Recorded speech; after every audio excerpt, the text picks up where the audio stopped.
Assalamualaikum warahmatullahi wabarakatuh. Perkenalkan, nama saya Al-Hafiz Nur Rahmatan, SPM 2140302076. Di sini saya akan mempresentasikan hasil resume saya pada mata kuliah algoritma pemrograman.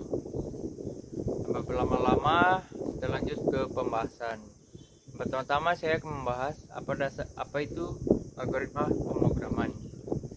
Algoritma pemrograman adalah suatu pemecah solusi atau pemecah masalah dalam suatu programming, yang mana suatu pemrogram harus mengetahui apa itu algoritma pemrograman.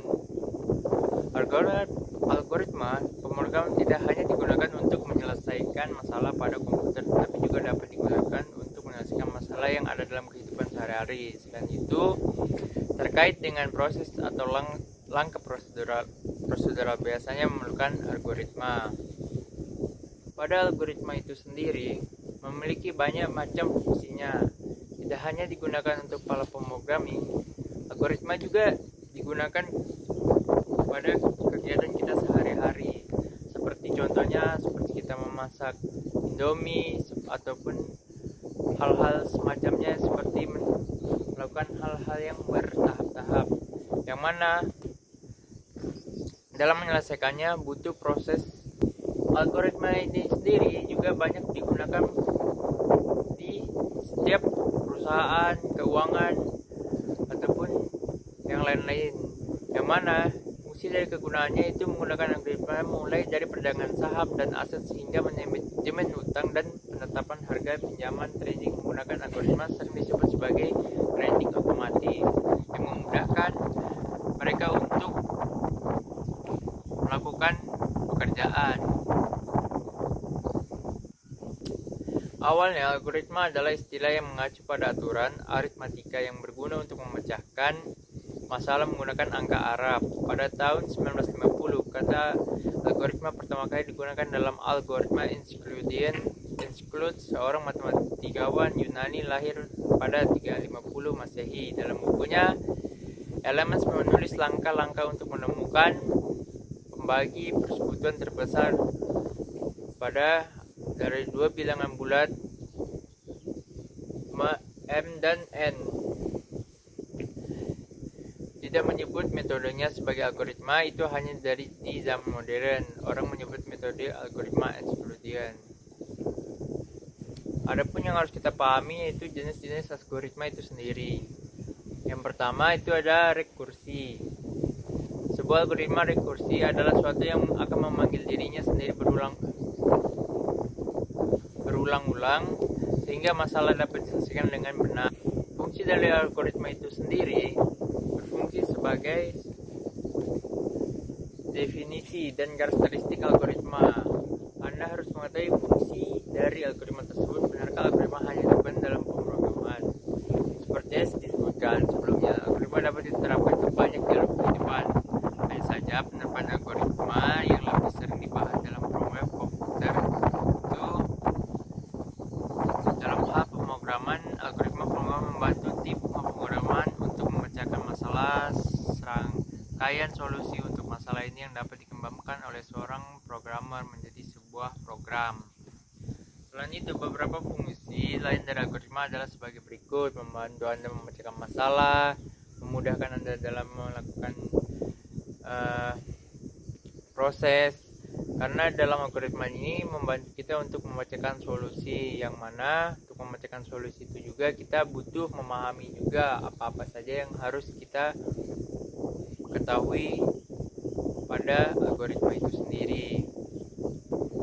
Adapun karakteristik algoritma, menurut Donald Knuth, algoritma harus memiliki 5 karakteristik penting yang saling berhubungan. Kriteria untuk algoritma ini,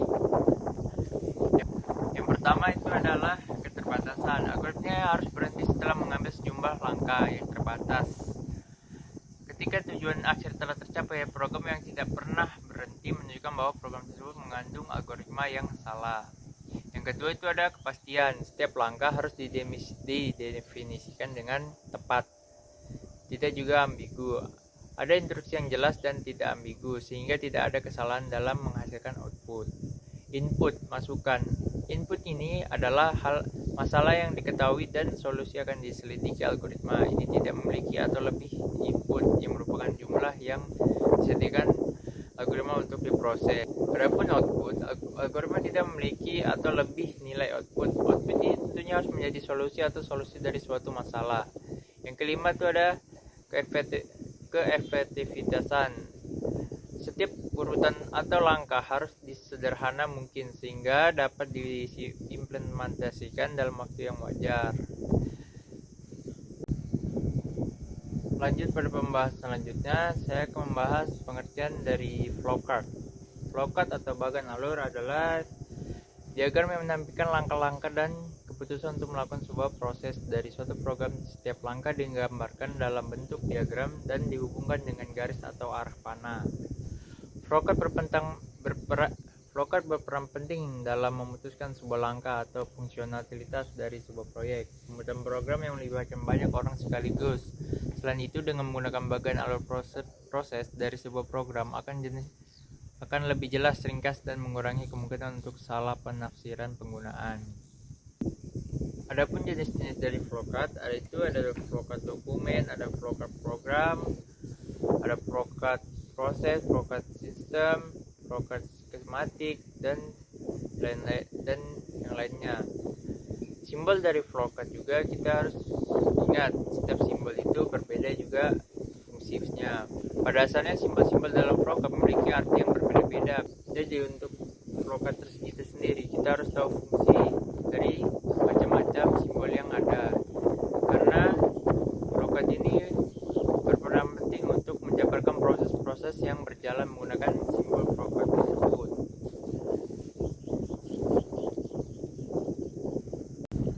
Selanjutnya, saya akan membahas mengenai variabel pada algoritma. Variabel atau pengubah merupakan suatu wadah untuk menampung suatu nilai. Variabel dapat diubah dengan operasi tertentu. Sebelum memberikan nilai pada variabel, perlu didefinisikan terlebih dahulu jenis variabel tersebut.